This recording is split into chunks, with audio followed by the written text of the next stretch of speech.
Amis fermiers, amis fermières, bonjour, bienvenue à la ferme, bienvenue sur Cocotte TV. Aujourd'hui je vous présente un autre Istar. Il s'agit du Sparkle, c'est écrit tout au fond là-bas.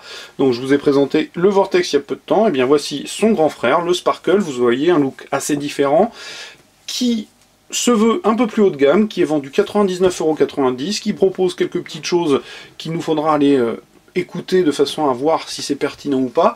En tout cas, aujourd'hui, présentation du Sparkle. Donc au niveau du packaging, vous le voyez, on retrouve exactement la même chose, la boîte à rabat, les mêmes indications, un peu de choses près au dos, si ce n'est que techniquement, le Sparkle est un petit peu différent. Au niveau du bundle, on a exactement la même chose, le même petit laïus pour le marché chinois, pardon, j'étais en train de chercher mes mots, le CD de pilote, les clauses de garantie, le manuel de l'utilisateur et la petite pochette carton badgé Istar.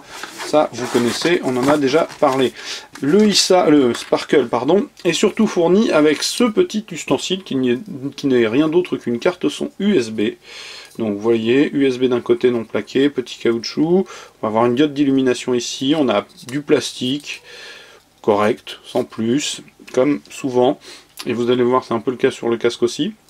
Les in-out audio en 3,5 mm, donc le casque, vous pourrez l'utiliser sur cette carte son ou pas en direct, ça c'est vous qui verrez. Je la mets de côté. Le casque en lui-même, bien le voici, le voilà. Comme je le disais, au niveau de la finition, on a du bien et du moins bien, comme d'habitude.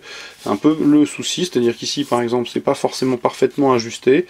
On le voit au fond, ça accroche un petit peu. Au-delà de ça, on a un plastique finement granuleux un peu mat, mais qui va se marquer. La preuve en est, il est déjà ici. Un petit peu regrettable sur un casque qui est plus haut de gamme d'avoir un plastique qui risque d'être un petit peu plus fragile. Je trouve ça un peu dommage. Donc on a des gros réglettes. Voilà, l'arceau est assez massif. On va trouver deux coussins avec du tissu maillé. Je disais les réglettes full plastique. L'écran, bon, ça bouge un peu. Pas extrêmement agréable à utiliser, mais bon, c'est pas encore catastrophique non plus. Ceci étant, à 99 €, on aurait été en droit d'avoir quelque chose d'un peu mieux fini sur ce plan-là. Le marquage, le logo de Istar, on a eu un support qui vient s'insérer parfaitement dans l'oreillette, qui elle est en plastique aspect laqué de meilleure qualité. Par contre, encore, non, c'est juste une saleté. Ça doit être le frottement du plastique qui a marqué un petit peu, mais en frottant au doigt, ça part. Donc on a le badge Istar, du mesh ici, mèche métallique, de l'autre côté c'est un peu pareil, de la mousse avec le même tissu maillé que sur le Vortex, une toile par contre, étonnamment sur le fond, ici on a une toile, quand l'autre il y avait de la mousse. Voilà, positionnement dans la gamme un peu étonnant. La perche de micro, donc au look assez technique, dirions-nous, avec par contre, vous le voyez, une perche beaucoup plus modelable que sur le Vortex. Par contre, pas de cran, elle descend, elle monte à la demande, le câble n'est pas gainé, et rejoint une télécommande au look, elle aussi, assez particulier. On allume, on éteint, c'est tout. La molette de réglage est en dessous, plus fine.